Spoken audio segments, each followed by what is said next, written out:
Buenas tardes, nuevamente vamos a hablar una nueva conferencia y en este caso vamos a hablar sobre la magia del solsticio de verano, que hoy en día se conoce pues como, o se celebra como la verbena de San Juan. En referencia a esto, decir que la magia de San Juan no es algo nuevo, sino que en infinidad de tradiciones paganas encontramos pues que se habla de la magia desde la noche más larga del año, etcétera, ¿no? Con determinados rituales, etcétera. Entonces, también podemos encontrar sobre la magia de la noche del solsticio de verano, por ejemplo, pues el libro de Shakespeare, que también lo encontramos incluso en película, ¿no? Donde habla pues sobre el sueño de una noche de verano. Y allí se ve claramente cómo el mundo etérico, pues en esa noche mágica, se acerca para fusionarse, pero solo hasta cierto punto, con lo que sería nuestro plano pues material, ¿no? El mundo pues de las hadas, de los duendes, de los gnomos, etc. Por lo tanto digo que no es algo nuevo, sino que es algo pues que desde siempre se ha sabido, ¿no? De la magia de la verbena de San Juan, ¿no? De la noche de San Juan.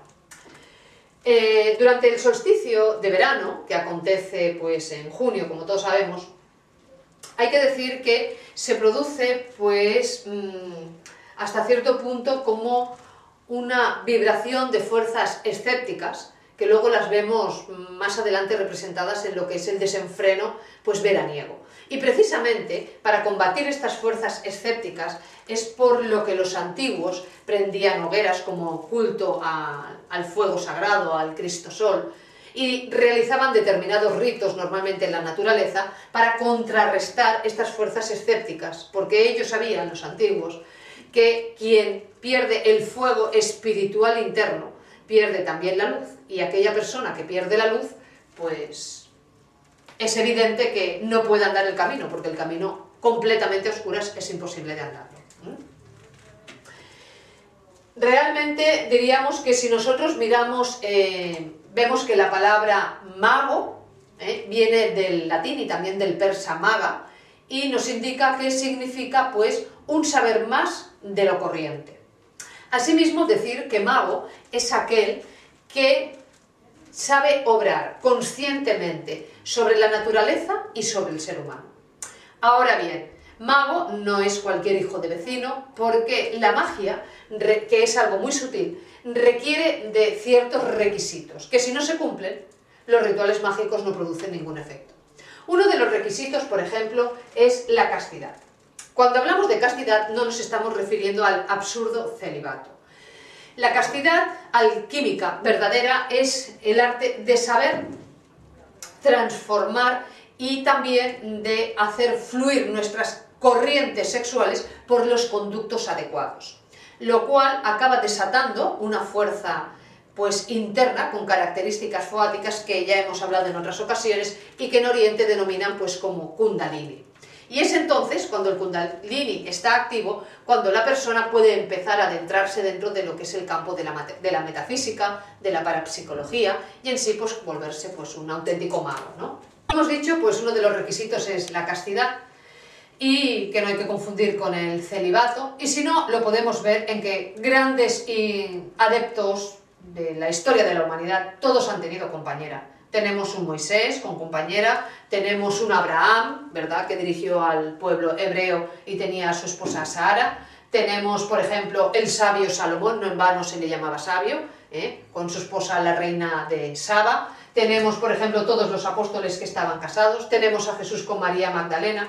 Y así, pues, un sinfín de grandes adeptos que siempre han tenido a su lado una mujer. Por lo tanto, el celibato no es el camino a seguir, sino la correcta utilización de la energía y de la corriente, como digo, pues sexual. Otro requisito es la fe.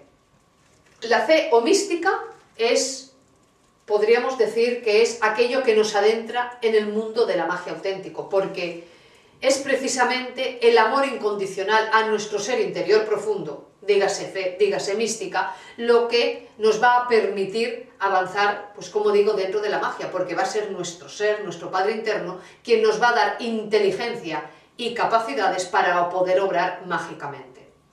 Otro requisito imprescindible sería la voluntad. La voluntad es la expresión de una poderosa fuerza interna que la persona ha ido desarrollando. Ahora bien, no estamos hablando de una voluntad cualquiera, sino que estamos hablando de un tipo de voluntad que los antiguos griegos denominaban como telema. La telema vendría a ser la voluntad de la conciencia, la voluntad consciente. Nosotros tenemos voluntad para algunas cosas. Tenemos voluntad, por ejemplo, pues hay quien tiene voluntad para hacer grandes esfuerzos atléticos para ganar una medalla. Ese sería un tipo de voluntad. Sin embargo, a esa misma persona, si le dijeras que me haga 1 hora de meditación diaria, quizá no tenga voluntad para hacerlo. Eso nos demuestra que existen 2 tipos de voluntad. La voluntad del ego y la voluntad de la conciencia, o como hemos dicho antes, telema.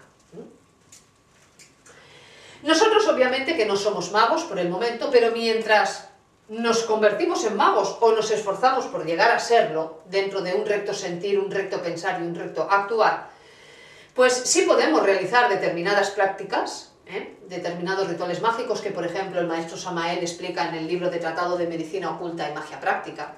Y si nuestros fines son honestos, es seguro que nuestro ser, nuestro Padre interno, hará esfuerzos para que esos ritos mágicos que hacemos, pues produzcan su efecto. Vamos a explicar un ritual mágico conocido desde la antigüedad y muy eficaz para la noche de San Juan. Este sería estar en la playa en el momento del amanecer y pedirle al Cristo Sol, al Cristo cósmico, que nos conceda pues un determinado deseo honesto, siempre basado en la honestidad, que nosotros necesitemos para nuestra vida. Entonces vamos a la playa, como digo, y en el amanecer, en el momento en que empieza a salir el sol, nosotros nos concentramos profundamente y al Cristo cósmico, le pedimos con fervor que nos ayude a que se cumpla un determinado deseo. De ahí vienen las tradiciones, pues, de pasar la noche de San Juan con hogueras en la playa esperando al amanecer, el bañarse, etc. Para pedir pues la bendición del Cristo Sol y que estas vibraciones escépticas, este desenfreno veraniego, no nos arrastre a nosotros también, sino que podamos seguir dentro del campo de la espiritualidad. Muchas gracias.